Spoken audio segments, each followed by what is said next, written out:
Teens across the country are struggling with serious mental health issues, creating an ongoing global crisis.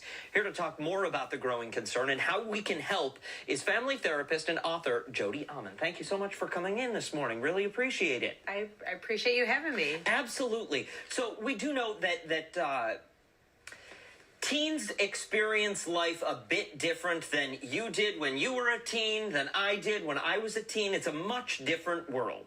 Yes, it is. So they're in different situations, I think, than you or I experienced. Is that correct? Absolutely, yes. So the mental health problems are increasing in the last 2 decades, specifically the last decade. How much does social media play into this? It plays a huge part into it. There's several messages. I always say that we have access to all these messages, but really these messages have access to us. And there's tons of messages coming that you're powerless, worthless, and out of control, mostly from social media, that comparison culture, like everyone's better than me. That really does something to our sense of worth. But then there's secondary trauma because we're seeing horrible things happening all the time. And then the marketing messages, which, tell us that we're worthy if we get this.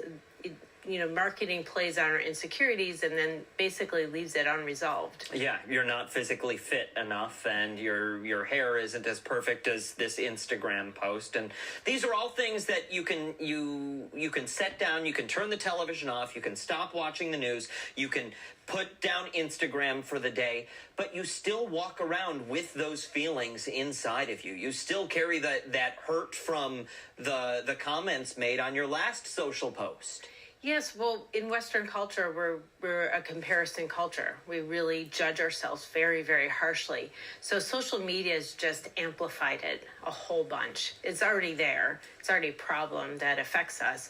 Like, are we good enough, smart enough, thin enough, cool enough? So how do we address this with our families? How do we sit down with our kids who we think might be experiencing some form of mental health crisis, whether it's anxiety, depression, anything along those lines, and have a conversation with them? I think, first of all, you want to say, we're not going to leave you here. You don't have to live like this. You don't have to stay like this. We could help you get better. That's very important. Very important. Yes, and I'm going to stick with you and be with you the whole step of the process. Really, kids are having a regular human reaction to our modern world. And so if they understand that they're not crazy or they're not having a mental illness, then it takes the mystery out of it to understand why it's happening. And then they can understand how to get better. So instead of questioning, instead of judging themselves, they're on the path to healing themselves. Put them on that journey right away. Love that. All right, let's talk a little bit about your book. I'll let you hold it here. Talk to us about the book. Tell us the title, how you wrote it, and what we can expect. So this is a book for teens and young adults. It's called Anxiety, I'm So Done With You.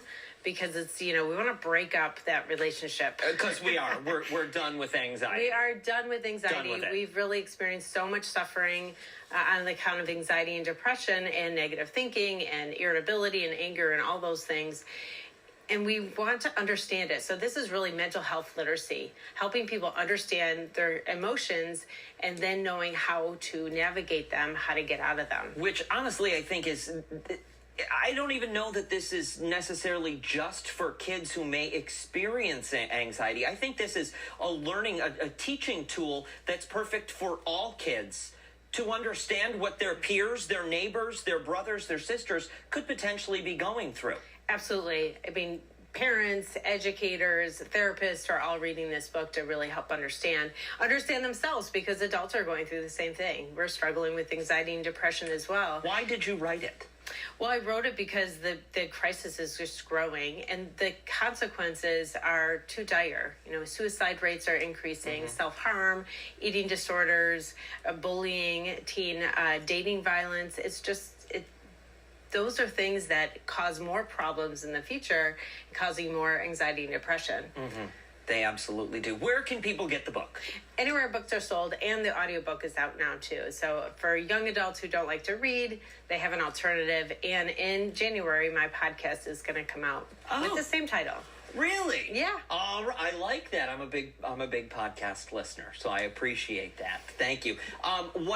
Where can people go to learn more? About the book, about you, about all of it. Yeah, my website's jodiaman.com, JODIAMAN.com. Perfect. And we will post all of Jodi's information on our website, foxrochester.com, after the morning show.